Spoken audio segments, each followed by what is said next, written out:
Temas de actualidad, seguridad, salud, economía, ciencia y política. Porque la información es poder. Durante los siguientes 60 minutos, esta quedará al descubierto. Con usted al descubierto. Y de alguna manera se opusieran a esta decisión del gobierno. Muy buenos días, Juan Elgel. Sin lugar a dudas, una situación que en el contexto de la pandemia, de esta nueva ola, de esta crisis sanitaria, las manifestaciones vuelven a ser núcleo esencial en nuestras sociedades latinoamericanas. Así es, Eric. Primero que nada, darte los muy buenos días también a nuestro amigo Otto Alberto aquí en cabina y a todos ustedes que tienen amabilidad de sintonizar su radio actual 107.1 FM con cobertura en todo el territorio nacional y conversar sobre este tema, sí, que es alarmante, la situación que se está viviendo en Colombia. ¿Y por qué decimos que es alarmante? A pesar de ver las personas fallecidas, la cantidad de personas que han resultado heridas en las manifestaciones, se habla de abusos de autoridad también. Todo este tema es alarmante, aparte de todo esto, porque pareciera que este tema de este proyecto que presentó el presidente de Colombia para aumentar la tasa impositiva de impuestos, subir más impuestos, fue la gota que rebasó el vaso, y así lo dicen muchos especialistas en Colombia. Hablan de la situación social y económica que vive el país, casi más de 20 millones de colombianos que están en la pobreza extrema, temas de desigualdad, la violencia e inseguridad también que perciben los colombianos, también el problema con la pandemia. También se habla de la falta de asistencia insuficiente, atención pública en temas de salud, de lo que fue todo el tema de la pandemia. También se habla de la polarización de ese país, de esa polarización en temas socioeconómicos. Y así lo reafirman los especialistas, esto fue la gota que rebasó el vaso en Colombia. Recordemos que hace poco en Costa Rica, lamentablemente, también tuvimos algunos problemas, manifestaciones en las calles, temas de personas que fueron arrestadas, disturbios en la vía pública, también por el tema de proyectos de ley que se tramitaban en la Asamblea Legislativa, Eric. Entonces, es lamentable lo que está sucediendo en Colombia. Los ojos de organismos como la ONU en temas de derechos humanos está sobre Colombia, por el tema de asesinatos que se han dado, personas que han fallecido. Hay un caso muy sonado de un joven de 19 años, que fue el primero de estos asesinatos, donde el joven iba para su casa y aparentemente fue asesinado, aparentemente no, fue asesinado, y él no participaba de ninguna de estas manifestaciones. Y es que una polémica reforma tributaria que impulsó el presidente de Colombia, Iván Duque, hizo que la gente saliera a las calles desde hace una semana, miles de personas a manifestarse. Esto sin importar esa tercera ola o pico de contagios que ha provocado el coronavirus. En Colombia se está hablando de una frase muy popular en estos días que dice que el gobierno es más peligroso que el propio virus, y por eso estamos combatiendo a ese otro virus. 6 días, Juan Elge, de manifestaciones en contra del gobierno de Duque, que piden de alguna manera la destitución de él. Al día de hoy se contabilizan 19 muertos entre civiles y policías, cientos de miles de heridos, y el país, bueno, cae en una crisis internacional, como lo decías, en relación a los derechos humanos. El presidente hace una hora anunció a través de las redes sociales que está dispuesto a conversar con las partes. Después de 6 días de manifestaciones, él indica que quiere conversar en aras de que cese la violencia. Y esta reforma tributaria, él la retiró ya del Congreso, allá en Colombia. Inmediatamente, al ver estos temas de violencia, se retiró esa propuesta, pero las manifestaciones continúan. Y se habla que el malestar ya no es solo de los ciudadanos, no es solo por el tema de esta reforma tributaria, sino a nivel en general. Hablamos del tema de desigualdad, hablamos del tema de la pobreza, el tema de cómo se ha manejado la pandemia, según los colombianos, y también temas de corrupción, así como también lo mencionaste, Eric. Entonces, son muchos elementos que se combinaron y en este momento la respuesta o lo que podemos ver son manifestaciones de violencia en las calles de Colombia. Se contabilizan 540 policías heridos, 306 civiles heridos o lesionados. También, increíblemente, se habla de 94 bancos saqueados, 254 comercios vandalizados, en los que, estando cerrados, abrieron y sacaron todos los productos y todas las mercancías que habían adentro. 14 peajes, 4 estatuas, 69 estaciones de transporte, 36 cajeros automáticos fueron abiertos, 2 sedes allá le llaman gobernaciones, lo que sería aquí como municipalidades o alcaldías, 43 CAI y centenares de casas destruidas. El tema del vandalismo, Eric, en todas estas manifestaciones siempre sale a relucir estos actos delincuenciales. También, lógicamente, se ha visto atacados y se han visto vulnerados los derechos, así lo dicen ellos, de muchos representantes de la sociedad civil. Esos líderes de la sociedad civil que se han manifestado también han sido atacados por las fuerzas de policía. Y se reclama todo este tema de derechos humanos. Así que la situación es convulsa, la situación es compleja y todo inició con este tema de una reforma tributaria. Queremos oír su opinión al 905-107-107. Es la línea directa que usted tiene para conversar en esta mañana con nosotros. Hoy dejando un poco los temas nacionales y enfocándonos en lo que está pasando en Colombia, muy cercano a nuestro país, un país latinoamericano, y donde este tema de desigualdad, este tema de corrupción, también como lo han mencionado ellos, está provocando todos estos temas de violencia.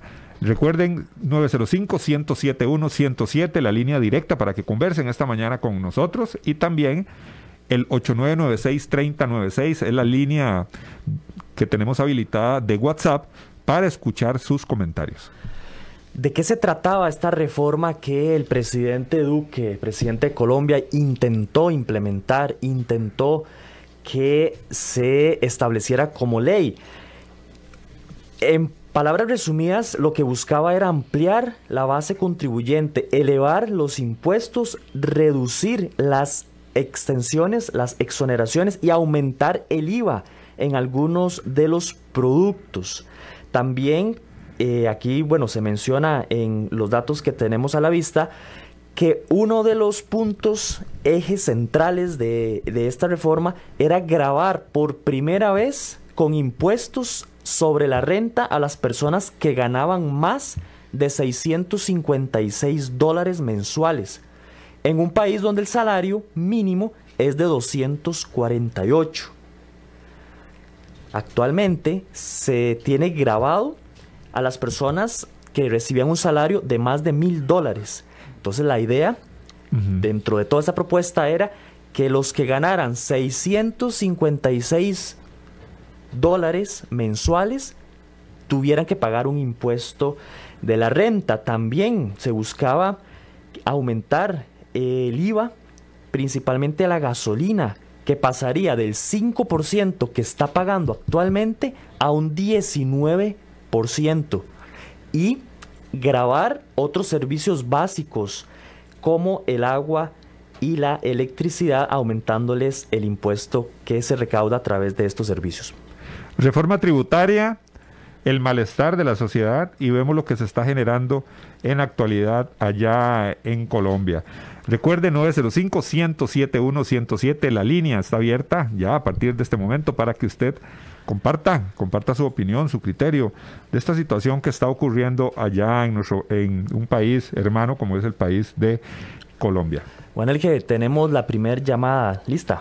Muy buenos días, ¿con quién conversamos? ¿Aló? Sí, muy buenos días.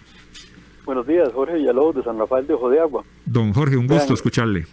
Lo que pasa es que la información internacional que recibimos toda, casi 100% es un monopolio de la BOA, es lo que todos los noticieros de televisión y radio toman para la información internacional, es una información sesgada y solo ataca constantemente a los gobiernos de izquierda y constantemente levanta a los gobiernos de derecha y solo saca cosas positivas de los de derecha. Entonces nosotros tenemos una idea de Colombia que nos ha dejado la BOA, una idea de estabilidad, de que todo anda muy bien y todo, como teníamos de Chile, y por dentro se está cocinando una cantidad de cosas tan terribles como 7,000 y resto de personas inocentes premeditadamente asesinadas por el ejército para recibir vacaciones y sobresueldos.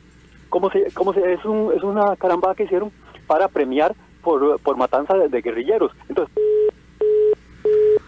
se le fue la llamada. Lástima la llamadita de don Jorge, que nos estaba dando su opinión, se cortó ahí la llamada. Recuerden, 905-107-107. Estamos hablando de ese conflicto social, político-social que se está viviendo allá en Colombia. 19 personas civiles muertas, un oficial de policía fallecido y se reporta alrededor de 142 víctimas de violencia física, 761 detenciones arbitrarias o ilegítimas y 17 víctimas con agresión en sus ojos a través del gas. Así es, Vamos a ver si tenemos otra llamadita para ver con quién podemos conversar. 905-107-107. Nos dice Otto que esperemos un momento para que ingrese la siguiente llamadita. Les recuerdo también que tenemos el 8996-3096, que es nuestra línea directa por medio de WhatsApp, para que usted también pueda enviar sus mensajes sobre este conflicto social. Eric, el tema del vandalismo, parece que no, siempre cuando hay este tipo de manifestaciones se da este fenómeno, un fenómeno delincuencial, estudiado también por la criminología, Eric, el tema de lo que es el vandalismo. Sí, sin lugar a dudas, este tema del vandalismo en nuestras sociedades, porque Costa Rica no escapa a esta posibilidad, y es que en algún momento el año pasado, al haber tantas manifestaciones, ¿verdad? La figura o el fenómeno del vandalismo, del saqueo, de los delincuentes cuando aprovechaban estas oportunidades para cometer sus delitos de manera más abierta, más libre, sin lugar a dudas, cala muy fuerte en la sociedad.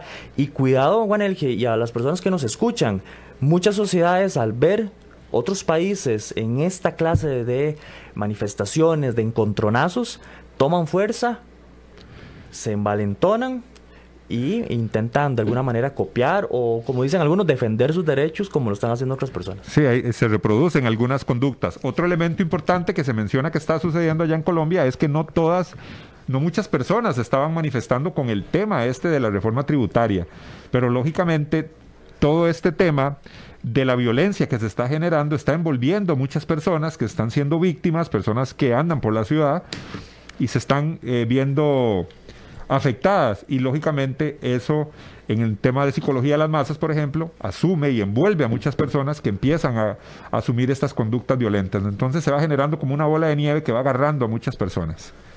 Sí, sin lugar a dudas, esto es peligroso, hay que ponerle atención. Lo que sucede en otros países a nivel geopolítico, a nivel de violencia, sin lugar a dudas, influye en toda la región. Y es por eso que el día de hoy queremos traerles a ustedes la información de lo que está pasando, hacer una pequeña radiografía. Ya dentro de un momento nos va a acompañar vía Zoom un analista político que nos va a explicar más a fondo qué es esto que está sucediendo en Colombia y las repercusiones que puede haber para América Latina y para nuestro país.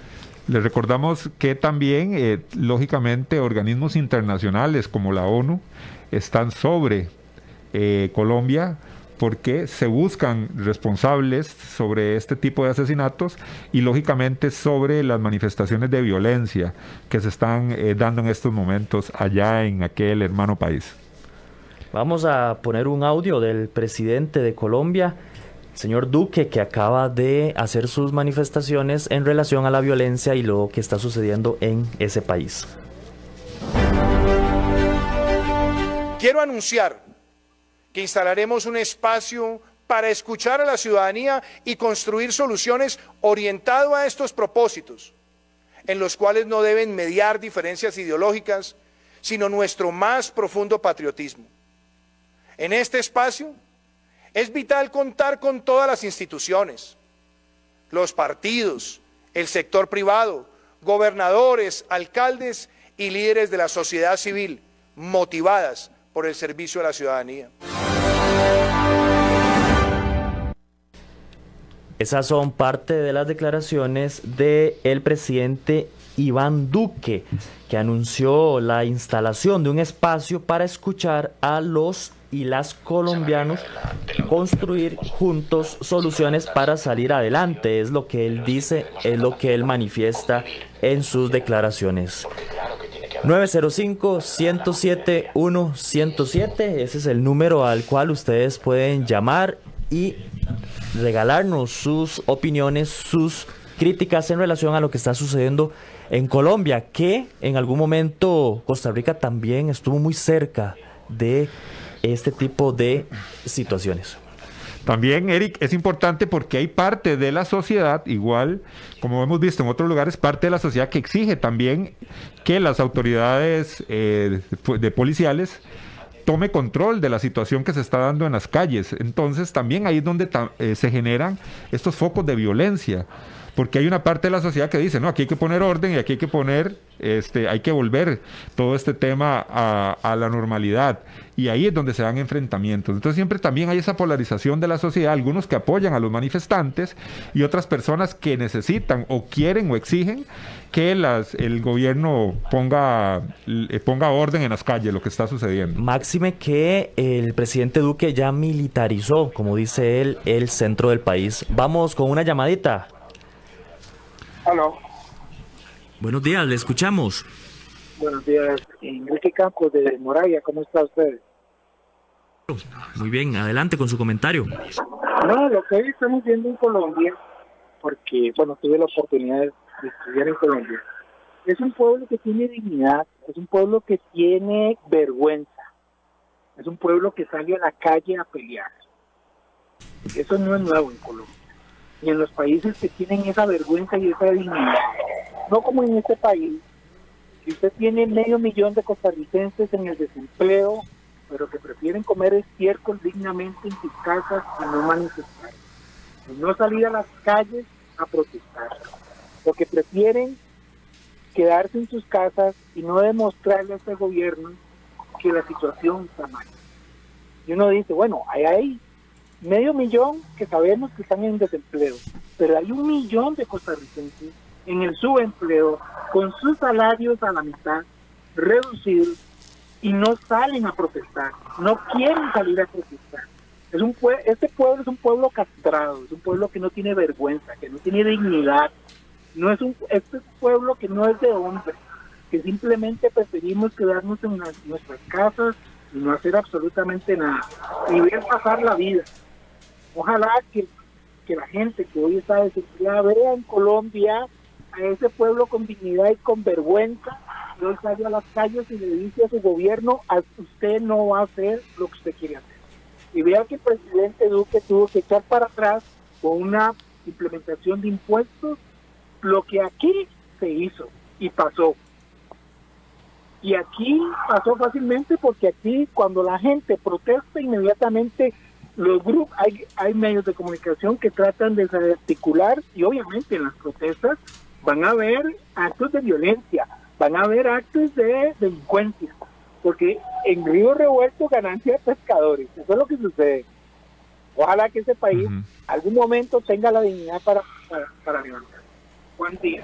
Muchísimas gracias al caballero que nos dice, bueno, él estudió en Colombia, conoce el sentir probablemente de muchos colombianos y el estilo de vida ya en Colombia, que muchos de las personas, periodistas, observadores internacionales, hablan de que este proyecto, Eric, fue el desencadenante o la bomba que detonó esta disconformidad social que existe por temas de corrupción, por temas económicos. Muchos colombianos afirman en pobreza extrema, la polarización de la sociedad también en muchos aspectos, y todo ese malestar social, bueno, se ve reflejado en estas situaciones de manifestaciones en las calles contra las políticas, en este caso económicas, que quería implementar el gobierno del señor Duque.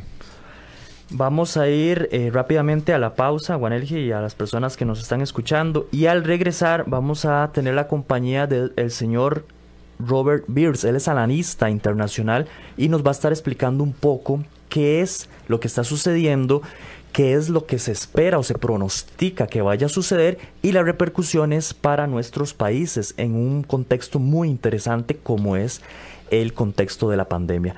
Rápidamente vamos a la pausa y ya casi regresamos.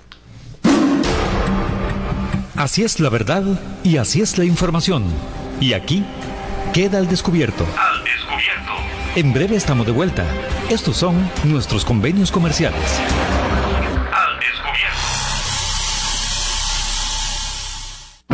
Polígono 38 Especial, el más grande del país, cuenta con 5.000 metros cuadrados dedicados a la práctica y capacitación en materia de tiro deportivo y defensivo. Estamos autorizados por el Ministerio de Seguridad Pública y el Departamento de Control de Armas y Explosivos para realizar las evaluaciones teórico-prácticas para obtener permisos de portación de armas en un ambiente seguro y profesional. Portación de armas, cursos, capacitaciones, alquiler de salas o pistas para disparo bajo techo y al aire libre. Polígono 38 Especial, el más grande del país. Para mayor información comuníquese al 2245-7186, 2245-7186 o al WhatsApp 8449-5811, 8449-5811. Búsquenos en Facebook e Instagram como Polígono 38 Especial.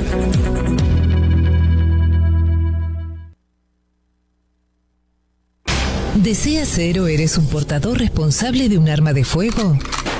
Si es así, debes ser parte de la Unión Costarricense de Portadores de Armas de Fuego. Al ser miembro podrás disfrutar de grandes descuentos en productos y capacitaciones en todos nuestros comercios afiliados. Además contarás con asesoría técnica, legal y psicológica de manera gratuita. Más información al 2221-5758 o al 8936-1803 o búscanos en Facebook como Unión Costarricense de Portadores de Armas de Fuego. UCOPA, portadores responsables al servicio de Costa Rica. Hay más temas que tocar en el espacio de hoy para poder dejar la información al descubierto.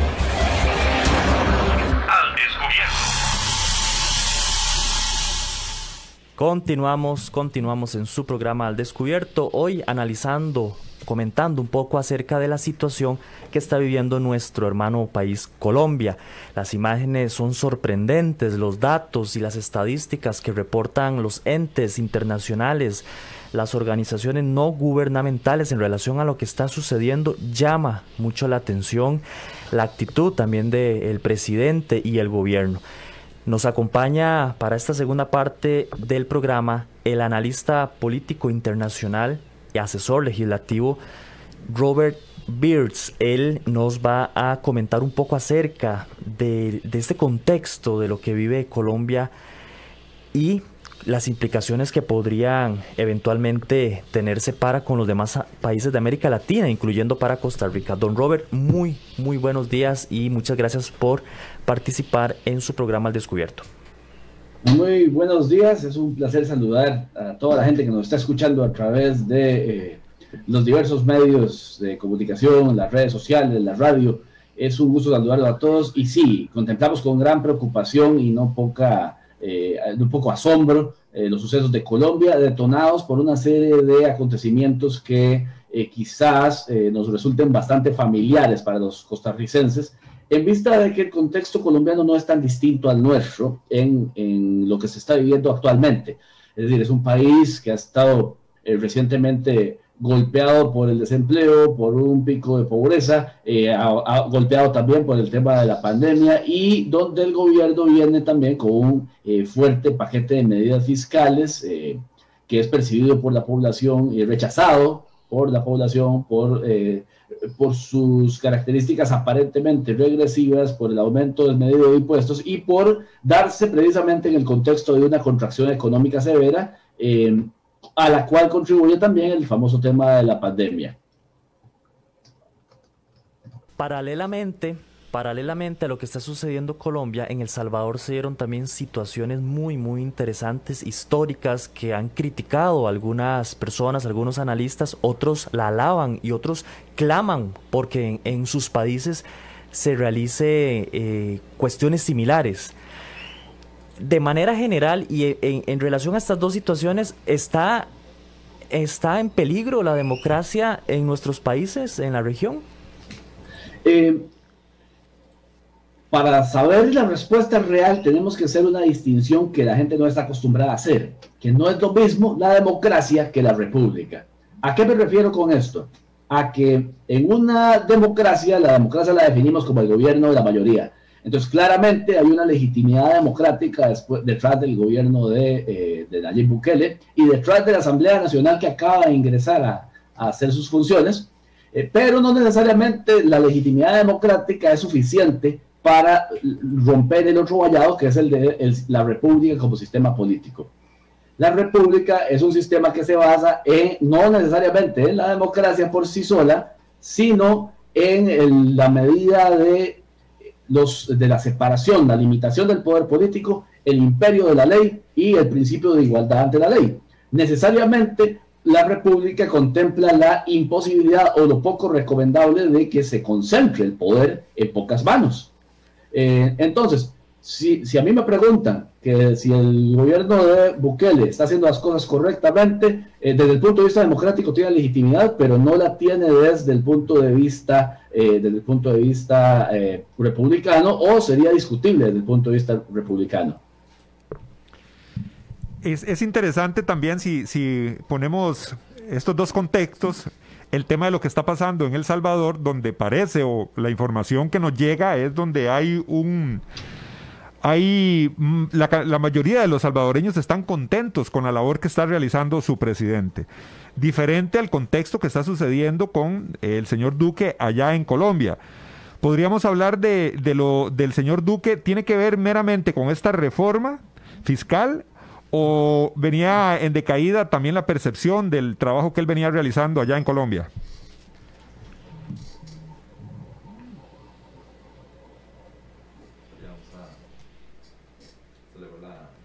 Ok, parece que se le fue la conexión al señor Robert Beers. Vamos a intentar aquí establecer nuevamente la conexión.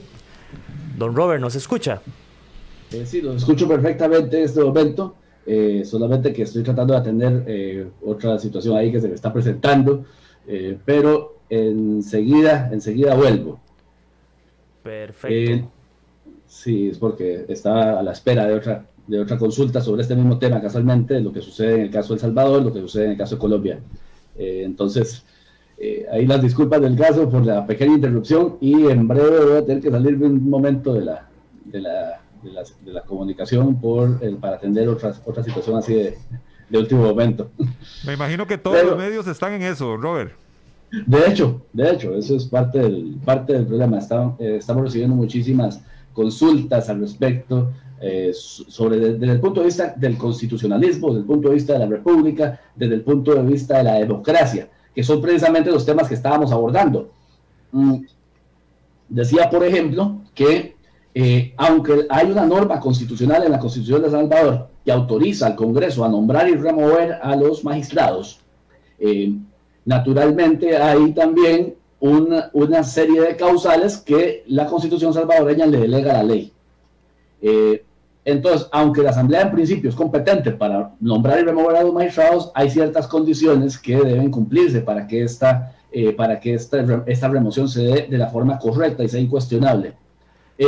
Ahora bien, eso no quiere decir que las personas que han estado atacando al régimen o al gobierno del presidente Bukele que dicho sea de paso, no es él el que toma la decisión, sino que la toma la Asamblea Legislativa salvadoreña, lo hagan por sus métodos y no por sus fines, cuando en realidad ellos mismos vienen usando esos métodos. Recordemos que en Costa Rica, en plena investigación del cementazo, se removió al fiscal general y se removió a un magistrado de la República, de manera que si se tratara de ese tipo de cosas, pues en Costa Rica han pasado cosas muy similares sin que se haya pegado el grito al cielo como sucedió en días recientes en el caso de El Salvador.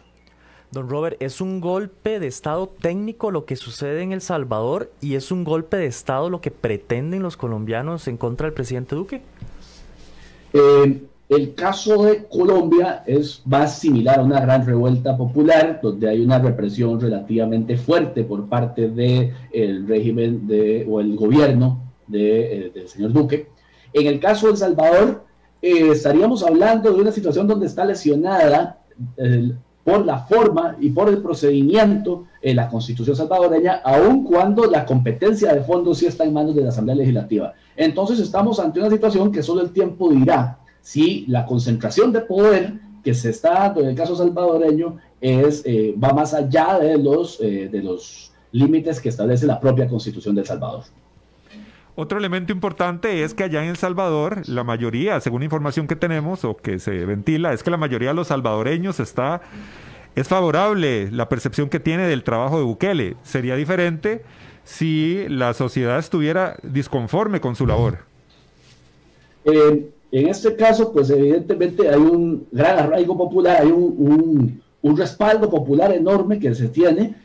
Eso no significa que desde el punto de vista jurídico republicano estemos en lo correcto, pero sí vuelve al tema original de que no es lo mismo la legitimación democrática o hablar de democracia que hablar de república. En ese sentido, pues está clarísimo que detrás de las decisiones del partido oficialista en el Congreso salvadoreño, detrás de ello, pues evidentemente hay un gran respaldo de la ciudadanía, expresado recientemente en las urnas electorales, pero no olvidemos que muchas veces la voluntad de la mayoría podría ir en contra de los límites que le establece la Constitución y le establece el sistema republicano a un gobierno en especial.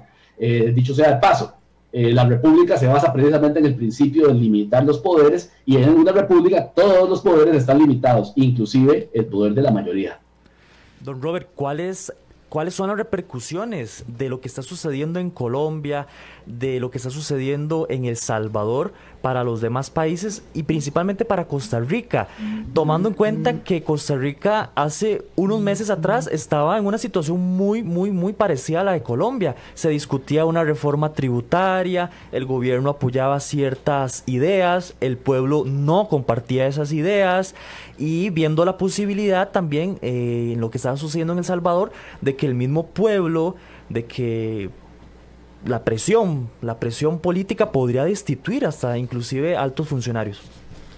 En realidad este tipo de cosas no es la primera vez que sucede, ni en El Salvador, ni en Colombia, ni en nuestro país, ni en el medio latinoamericano. Es parte, pareciera, incluso cultural del venir político latinoamericano. De manera que cuando Latinoamérica tiene ese tipo de fenómenos, cuando un país estornuda, el resto se resfría. Sí.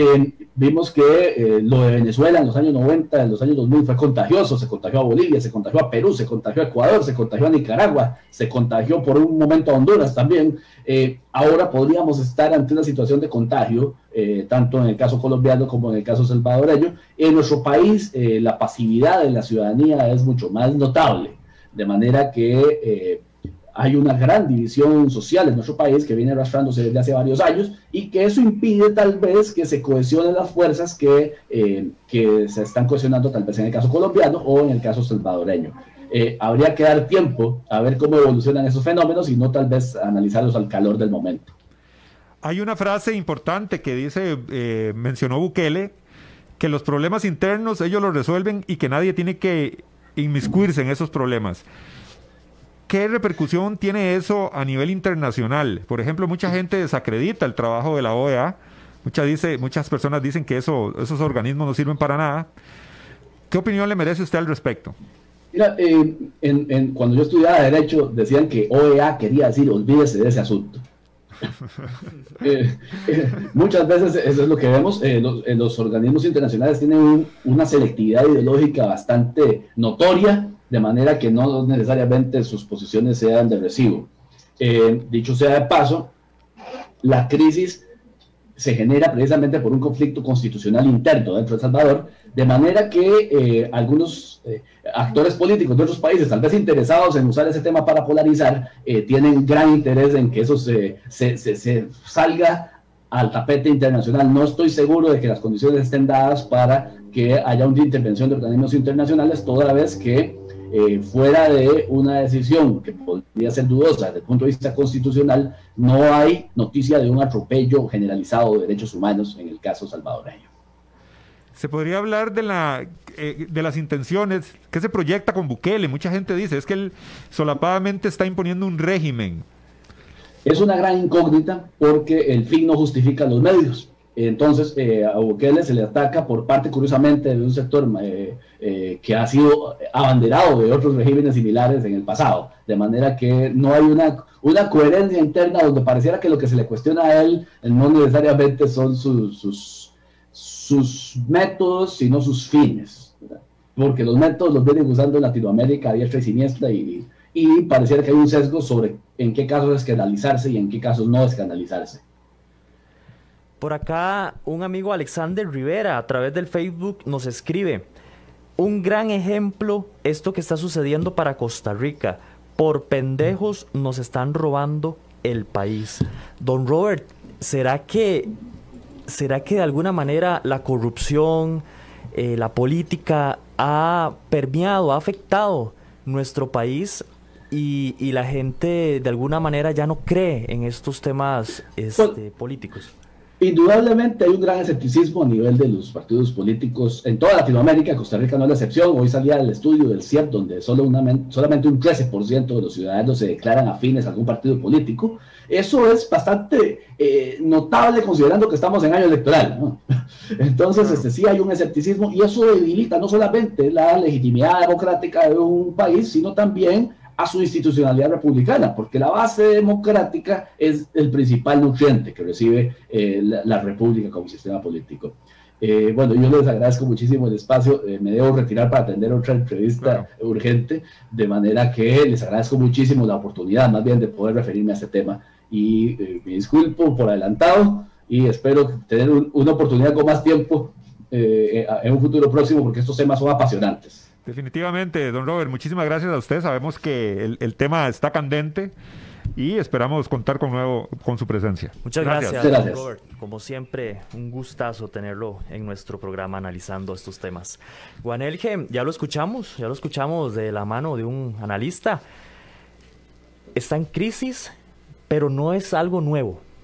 Estas situaciones no son nuevas en nuestros países de América Latina.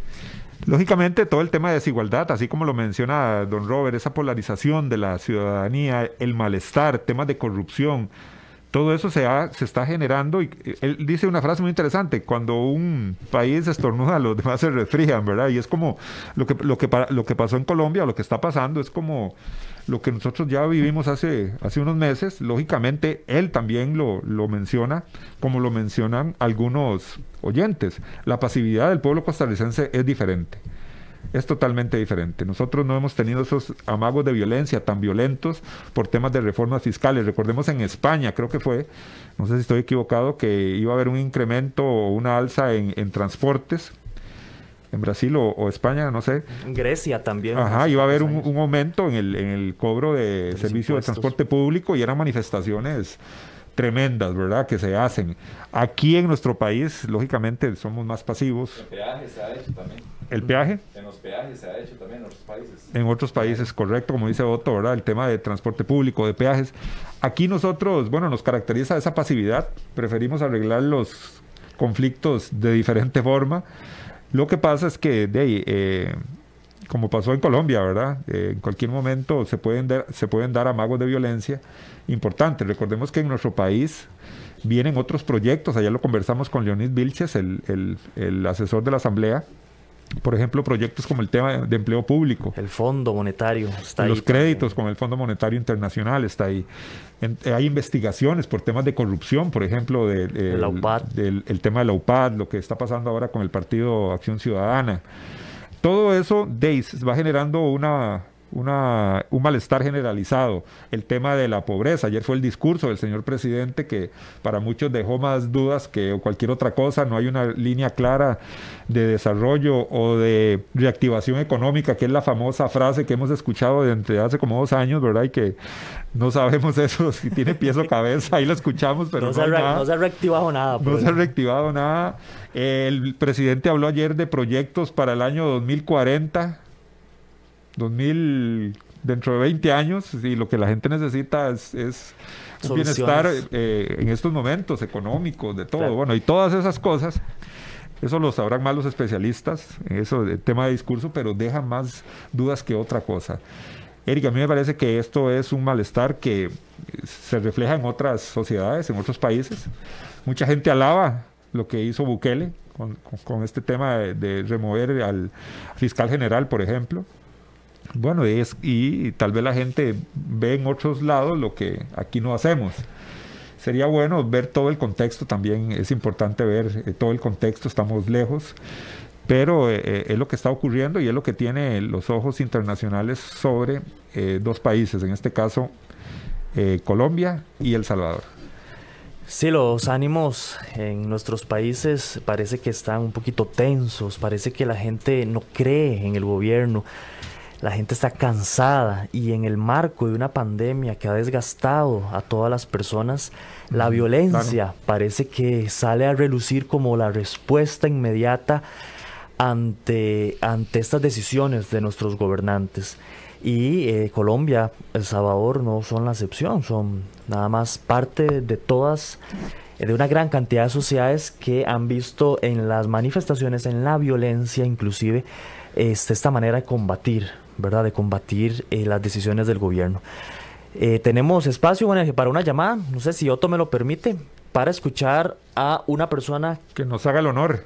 Nos haga el honor de revelarnos su opinión en relación a lo que está sucediendo. Muy buenos días. Sí, buenos días, ¿cómo están, muchachos? Pura vida, ¿su nombre, caballero? Alejandro. Adelante, don Alejandro, con su opinión. Muchachos, ustedes no sé si han estudiado el Foro de Sao Paulo. ¿Han estudiado el Foro de Sao Paulo? El Foro de Sao Paulo son todos estos socialistas comunistas.